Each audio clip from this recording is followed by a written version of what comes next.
கணவர்கிட்ட இருந்து மனைவி பிரிஞ்சு போய் ஒரு 24 வருஷம் ஆயிடுச்சு.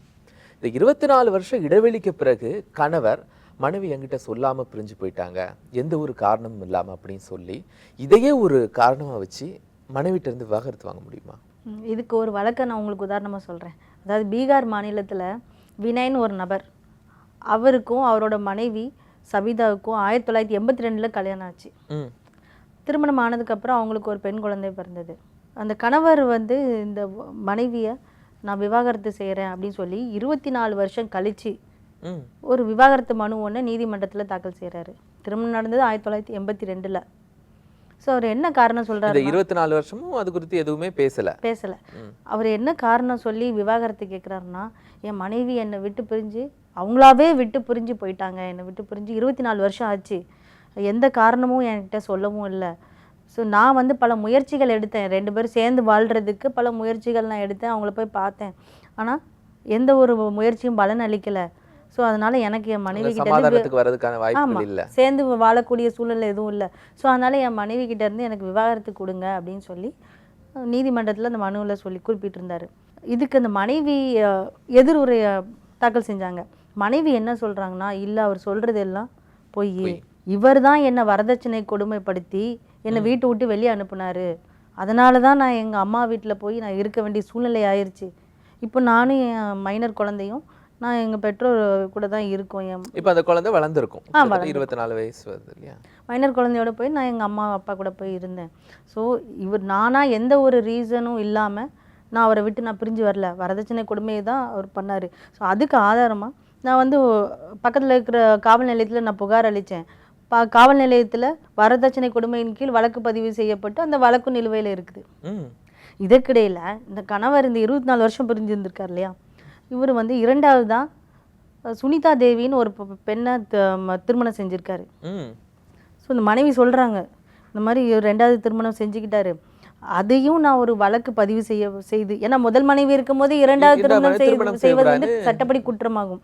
ஸோ அதனால் அது சம்பந்தமாகவும் நான் ஒரு வழக்கு நீதிமன்றத்தில் தாக்கல் செஞ்சுருக்கேன். ஸோ அந்த வழக்கிலிருந்து தப்பிக்கிறதுக்கு தான் இப்போ இவர் இந்த விவாகரத்து மனுவை தாக்கல் செஞ்சுருக்காரு. ஏன்னா ஆட்டோமேட்டிக்காக இந்த விவாகரத்து ஆயிடுச்சுன்னா அவர் அந்த வழக்குலேருந்து தப்பிக்கிறலாம். ஸோ அதை தப்பிக்கிறதுக்காக தான் இந்த வழக்கை தாக்கல் செஞ்சுருக்காரு. மேலும் இந்த 24 வருஷம் இடைக்காலில் இந்த அம்மா ஒரு மனு நீதிமன்றத்தில் தாக்கல் பண்ணியிருக்காங்க. இந்த மாதிரி எனக்கும் என்னோட குழந்தைக்கும் வாழ்க்கை பொருளுதவி வேணும்னு சொல்லி நீதிமன்றத்தில் ஒரு மனு தாக்கல் செஞ்சாங்க. இந்த முதல் மனைவி தன்னுடைய கணவர் 2வதா கல்யாணம் பண்ணிட்டார் அப்படின்னு சொல்லி ஒரு வழக்கு பதிவு பண்ணாங்க இல்லையா, அது என்ன மாதிரியான வழக்கு பதிவு பண்ணாங்க? அதாவது இந்த மாதிரி நான் முதல் மனைவி நான் உயிரோடு இருக்கும்போதே என் கணவரை 2வது திருமணம் செஞ்சுக்கிட்டாரு, ஸோ அவர் மேலே நடவடிக்கை எடுக்கணும்னு சொல்லி IPC 494 கீழே ஒரு வழக்கு பதிவு செஞ்சுருக்காங்க.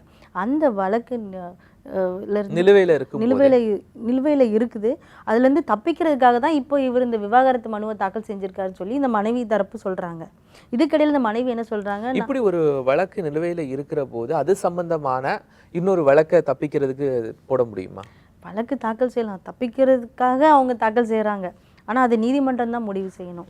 ஸோ அதுக்கப்புறம் இந்த மனைவி என்ன சொல்கிறாங்கன்னா, நானும் எங்கள் இளவர் குழந்தைக்காக வாழ்க்கை பொருளுதவி கேட்டு ஒரு மனு ஒன்று தாக்கல் செஞ்சுருந்தேன், அந்த மனுவையும் நீதிமன்றம் அனுமதிச்சாங்க, ஆனால் இவர் இது வரைக்கும் எங்களுக்கு எந்த ஒரு வாழ்க்கை பொருளுதவி தொகையும் எங்களுக்கு கொடுக்கவே இல்லை. ஸோ இந்த கணவர் தாக்கல் செஞ்சுருக்கிற விவாகரத்து மனுவை தள்ளுபடி செய்யணும் அப்படின்னு சொன்னாங்க. ஸோ இதை விசாரித்த கீழமை நீதிமன்றம் அந்த விவாகரத்து மனுவை தள்ளுபடி செஞ்சிட்டாங்க. இதை எதிர்த்து இந்த கணவர் உயர்நீதிமன்றத்தில் மேல்முறையீட்டுக்கு வர்றாரு. மேல்முறையீட்டில் இந்த அம்மா ஏற்கனவே தாக்கல் செஞ்சுருக்காங்க, அதாவது ஆவணங்கள் எல்லாமே கொடுத்துருக்காங்க. என்ன ஆவணங்கள்லாம் கொடுத்துருக்காங்கன்னா, அந்த காவல் நிலையத்தில் புகார் அளிச்சிருக்காங்க இல்லையா வரதட்சணை கொடுமை சட்டம் கீழே, ஸோ அந்த ஆவணங்களையும் நீதிமன்றத்தில் தாக்கல் செஞ்சுருந்துருக்காங்க. அதே சமயம் அந்த 2வது திருமணம் அவர் செய்திருக்கார் அது குறித்து உண்ட வழக்கு ஆவணங்களையும் தாக்கல் செஞ்சுருக்காங்க. அதே மாதிரி 2வது மனைவியோடு அவர் எடுத்துக்கிட்ட ஃபோட்டோ அதையும் தாக்கல் செஞ்சுருக்காங்க. அதே மாதிரி அந்த 2வது மனைவியோட எலெக்ஷன் ID கார்டு, அதில் கணவருங்கிற பேரில் வந்து இந்த வினய் சிங் இருக்கார் இல்லையா, அவரோட பேர் தான் இருக்குது அதில். ஸோ இதில் இருந்து அவர் தெளிவாக என்ன தெரியுதுன்னா, இவர் 2வது திருமணம் செய்துக்கிட்டாரு அப்படின்னு. ஸோ இந்த கணவர் வந்து என்ன கேட்டு விவாகரத்து கேட்டிருக்காருன்னா, என் மனைவி எந்த காரணமும் இல்லாமல் என்னை விட்டு பிரிஞ்சு போயிட்டாங்கன்னு தான் சொல்லியிருக்காரு. ஸோ எந்த காரணமும் இல்லாமல் தான் மனைவி பிரிஞ்சு போனதுக்கு அவர் எந்த ஒரு ஆதாரமோ இல்லாட்டி எந்த ஒரு சாட்சியங்களை வச்சு அவர் மெய்ப்பிக்கவே இல்லை. இன்னொன்று பார்த்தீங்கன்னா இவர் பல முயற்சிகள் இல்ல எடுத்து அந்த மாதிரி சூழ்நிலையில இந்த அம்மா தொடர்ந்து வழக்குகளும் போட்டிருக்கிறாங்க. போட்டிருக்காங்க. அதுதான் இன்னொரு விஷயம், இந்த ஹஸ்பண்ட் சொல்கிறாரு, நான் பல முயற்சிகள் எடுத்து அவங்க கூட சேர்ந்து வாழ்கிறதுக்கு அப்படின்னு சொல்லியிருக்காரு. ஆனால் அவர் பல முயற்சிகள் எடுத்தாருன்னு சொல்கிறாரே தவிர அதையும் ப்ரூவ் பண்ணுறதுக்கு எந்த ஒரு சாட்சியமும் எவிடன்ஸும் இல்ல. நீதிமன்றத்துக்கு கொண்டு வரல அவர்.